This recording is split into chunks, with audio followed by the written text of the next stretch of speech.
Howdy, I am Jace and I'm a sex addict. Every week I come on and answer questions about my life as an addict or a person in recovery or somebody who's trying to learn what it means to be a healthy adult.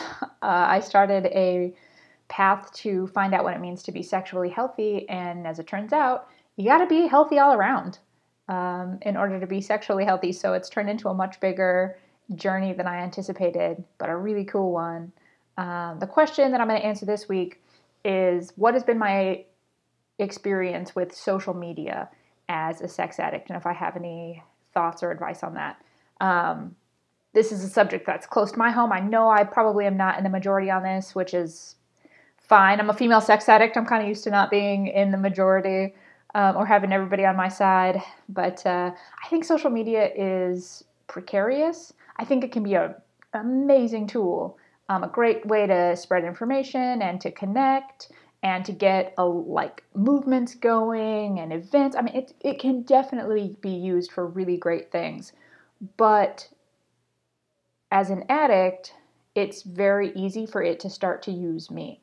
And so I've social media hiatus entirely. I'm very cautious with it now. I don't engage with social media very often. I do my videos, I do different posts, but I steer clear of social media as much as I can. And that is for a couple different reasons. I'll say 3 different reasons. One is the addictive nature of social media. It plays into the reward center of the brain, just like behaviors and substances that are tied in with addiction.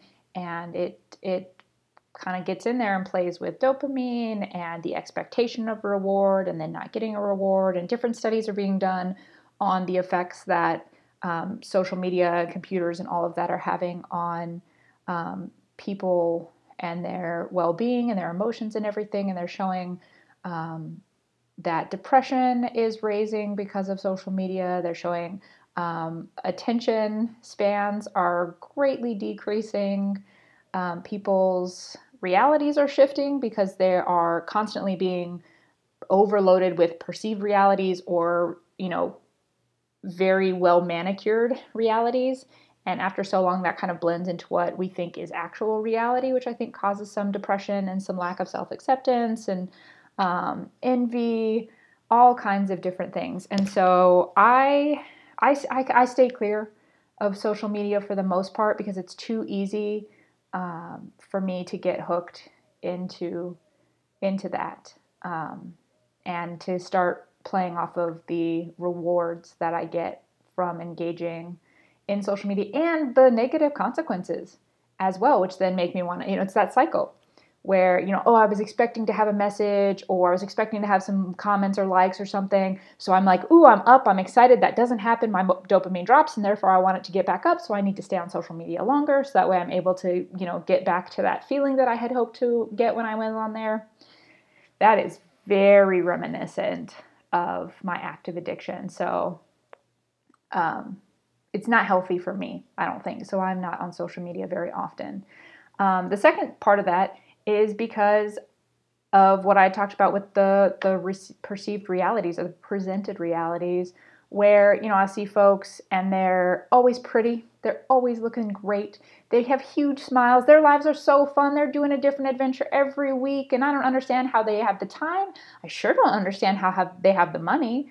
And it's just like they look like they're having these perfect lives. And even though intellectually I understand that that's not possible, that they don't have a perfect life because that's all I'm seeing from so many people so often, it gets in my head about my own life and my own accomplishments and my own weekends and my own, home, my own food. Even it's like my food never looks as good as their food. It's just like it puts this constant comparing into my brain after a while. And I've not found a way to have that not happen. It doesn't happen all the time, but after, long enough, you just see it's like, oh my God, that couple's always happy. They're always doing great. It's like, oh my gosh, like it kind of makes me feel bad about myself, or I allow it to make me feel bad about myself. Or it's too much work for it to not have that result. So the consequences don't outweigh the benefits, or the benefits don't outweigh the consequences in my mind. So I kind of steer clear of it. And the other part of that as well, as a sex addict, there are a lot of images, there are a lot of things. Someone posted something the other day and they were like, hey, this is really interesting and tattoo oriented. I'm really into tattoos. So I was like, oh, cool. It was pretty much a naked woman. And yeah, she had some neat tats, but she's just jumping her butt up and down and showing off herself. And it was so sexualized. And I was like, whoa, hey, whoa, world, hey, what? I don't need to always see that. And it's not that nudity and stuff isn't necessarily a trigger for me, but there's so much stuff that's darn near porn out there which is something that will end my sobriety, that I'm kind of very cautious about being on social media, because I don't know what's coming my way. And most people don't deal with these kinds of issues, or they don't recognize that they're issues that they're dealing with. And so they're not very mindful of what they're posting. Free world, to each their own, post what you want, watch what you want.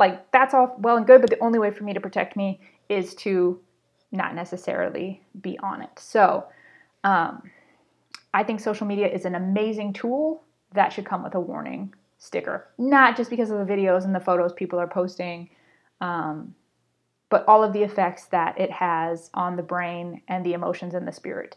And I highly recommend, if any of that is of interest, just Google and you'll find studies, you'll find research being done, all kinds of really interesting information on the effects that social media is having on us as a culture and that it has on us as individuals. I really recommend doing that, especially, clearly you're on social media, you're watching this, probably on a social media channel, and if you're going to use it responsibly. Learn about social media and the possible effects it can have on you and the developing brain, since we're putting kids on here so young as well. So stepping off my soapbox, I will say thank you for that awesome question. You can send in questions through my website, suddenlycelibate.com. And until the next time, stay curious.